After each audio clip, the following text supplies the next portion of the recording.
अस्सलाम वालेकुम रहमतुल्लाह and welcome back to my channel best medical channel. आज हम ओपियम पॉइजनिंग के ट्रीटमेंट के बारे में पढ़ेंगे।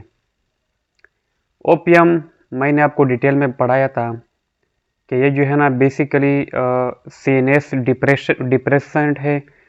सबसे पहले इसके जो सिम्टम होते हैं वो 3 स्टेजेस में हमने पढ़े थे।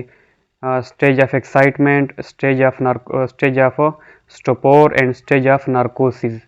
मैंने आप लोगों को पढ़ाया था कि ये पहले सीएनएस को एक्साइट करता है और फिर बाद में पैरा सीएनएस को डिप्रेस करता है। तो सीएनएस डिप्रेशन के डिफरेंट जो इफ़ेक्ट है, जिसमें हेडेक हो गया, ड्राउजीनेस हो गया, वो सारे इफ़ेक्ट मैंने आप लोगों को पढ़ाए थे।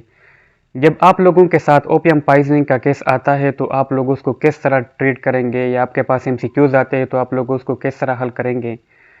तो ओपियम सबसे पहले हमने पहचानना होता है कि ये केस ओपियम पॉइजनिंग का केस है या नहीं है।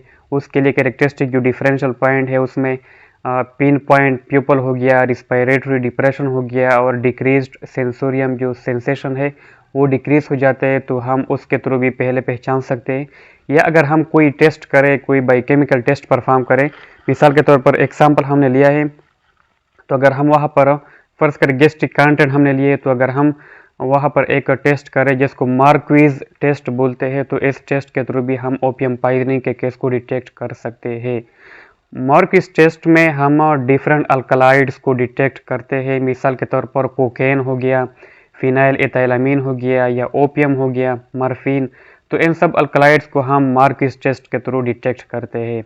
ये टेस्ट किस तरह परफॉर्म होता है, इसमें इस तरह करते हैं कि हम पहले जो हमने सैंपल लिया होता है उसमें हम 3 मिलीलीटर कंसनट्रेटेड सल्फ्यूरिक एसिड डालते हैं और उसके बाद 3 ड्रॉप्स ऑफ फॉर्मालिन वो हम इस सैंपल में ऐड करते हैं। तो जब हम ये चीज़ें ऐड करते हैं तो फिर उसके बाद हम कलर चेंज को देखते हैं कि वहाँ पर कलर चेंज आता है या नहीं। पहले अगर हमारे पास पर्पल रेड कलर बन गया तो इसका मतलब ये है कि इस सैंपल में मॉर्फिन या ओपियम मौजूद है, और फिर with the passage of time वो पर्पल रेड कलर फिर वायलेट कलर में चेंज हो जाता है। तो सबसे पहले बुनियादी चीज़ ये होता है कि आप लोग उसको पहचान लें कि आया ये ओपियम पॉइजनिंग है भी या नहीं, फिर उसका ट्रीटमेंट आसान है। तो एक दफ़ा जब आपने पहचान लिया तो आप उसको किस तरह ट्रीट करेंगे मैं अभी आपको बताऊंगा। सबसे पहले आपने ये करना होता है कि चूंकि ओपियम जो है ना ये रिस्पायरेटरी और कार्डिक सेंटर को डिप्रेस करता है और वो तो बुनियादी सेंटर है हमारे बॉडी में, तो आपने उस पेशेंट को या उस पर्सन को सबसे पहले बेसिक लाइफ सपोर्ट प्रोवाइड करना होता है, या इसके साथ साथ जिसको हम कार्डिक और रिस्पायरेटरी सेंटर को आपने मेंटेन रखना होता है, क्योंकि जब उसका रिस्पायरेशन बंद हो जाता है या हार्ट पंपिंग नहीं करता तो उसके सारे बॉडी को नुकसान पहुंचता है और उसका फौरन डेथ का खतरा होता है। तो सबसे पहले आपने क्या करना होता है कि आपने कार्डिक और रिस्पायरेटरी डिप्रेशन को रिवर्स करना होता है, बेसिक लाइफ सपोर्ट प्रोवाइड करना होता है। आपने उसको इंट्यूबेशन के थ्रू या डिफरेंट जो इमरजेंसी में हम डिफरेंट प्रोसीजर करते हैं अपने कार्डिक रिस्पायरेटरी सेंटर को मेंटेन रखना होता है। दूसरे केस में जब आपने एक दफ़ा ये मेंटेन किया, फिर आपने गैस्ट्रिक लेवाज या स्टमक वॉश करना है। यानी जितने भी केसेस में पॉइजनिंग के केसेस में हम क्या करते हैं कि हम स्टमक वॉश करते हैं, उसके लिए एक गैस्ट्रिक ट्यूब लेवाज ट्यूब होता है, उसके थ्रू हम गैस्ट्रिक कंटेंट को वॉश आउट करते हैं। तो इसके लिए जो हम वॉश आउट के लिए जो चीज़ इस्तेमाल करते हैं वो है पोटाशियम परमैंगनेट।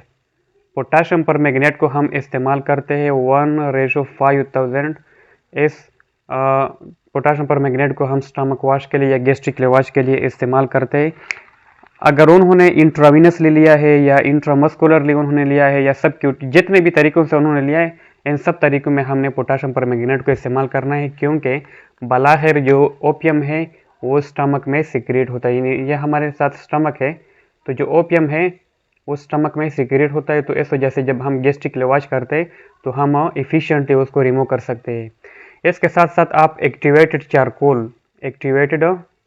चारकोल जिसको यूनिवर्सल एंटीडोट भी बोलते हैं, आप एक्टिवेटेड चारकोल को भी इस्तेमाल कर सकते हैं, स्पेसिफिकली उस केस में कि जब उन्होंने इंजेस्ट किया है, यानी बाई माउथ उन्होंने ओपियम को लिया है, तो आप उस केस में एक्टिवेटेड चारकोल इस्तेमाल करेंगे। लेकिन अगर उन्होंने इंट्रावीनसली इंट्रामस्कुलरली लिया है या माउथ के थ्रू, तो फिर आप पोटाशियम परमैंगनेट को भी इस्तेमाल कर सकते हैं।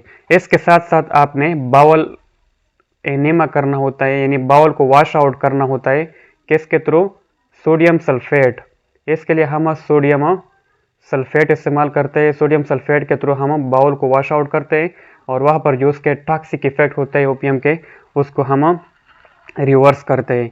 इसके साथ साथ होल बॉडी वॉश आउट भी हम करते हैं, यानी जितने बॉडी में हमारे इंटरनल ऑर्गन में जो उनके साइड इफेक्ट है उसको ख़त्म करने के लिए होल बॉडी वॉश आउट भी हम कर सकते हैं। इसके साथ साथ जो नार्कोटिक एंटागोनिस्ट है जिसको हम नेलोक्सोन बोलते हैं, नेलोक्सोन या नेलार्फिन, नेलोक्सोन या नेलार्फिन, इसको नार्कोटिक एंटागोनिस्ट भी बोलते हैं, यानी ये जो नार्कोटिक एजेंट होते हैं उनका एंटागोनिस्ट होता है। तो इसको हम इनिशियली 0.4 to 2 मिलीग्राम इंट्रावीनसली या इंट्रामस्कुलरली देते हैं और फिर हम उसको देखते हैं कि उसके साइन सिम्टम रिवर्स होते हैं या नहीं। अगर पेशेंट पर कोई इफेक्ट शो नहीं हुआ तो उसका मतलब ये है कि ये तो बेंजोडाइजेपिन का ओवर पॉइजनिंग या ओवरडोज केस है। तो उस केस में फिर हम बेंजोडाइजेपिन का जो एंटागोनिस्ट है जिसको हम फ्लोमाजेनिल बोलते हैं, तो फिर हम वो सप्लाई करेंगे क्योंकि उसके भी इफेक्ट तकरीबन इसी तरह होते हैं। लेकिन पहले हमने नेलोक्सोन जिसको नार्कोटिक एंटागोनिस्ट भी बोलते हैं वो हमने सप्लाई करना होता है ताकि फिर हम इसको ट्रीट करें। लेकिन अगर वो ट्रीट नहीं होता तो उसका मतलब यह होता है कि ये पेशेंट जो है ना ये बेंजोडाइजेपिन का केस है और न के ओपियम पॉइजनिंग का केस। तो इन स्टेप के थ्रू पर हम उसको ट्रीट कर सकते हैं। नार्कोटिक एंटागोनिस्ट ये बुनियादी तौर पर एंटागोनिस्ट है, इसके लिए हम दे सकते हैं। तो ये ट्रीटमेंट हो गया ओपियम पॉइजनिंग का। लेकिन इसमें बुनियादी चीज़ ये है कि पहले आपने पहचानना होता है कि ये ओपियम पॉइजनिंग का केस है भी या नहीं। उसके लिए आपने उसके साइन एंड सिम्टम को भी देखना होता है और उसके लिए फिर आपने मॉर्फिस टेस्ट को भी परफॉर्म करना होता है ताकि आप श्योर हो जाए कि ये ओपियम पॉइजनिंग का केस है।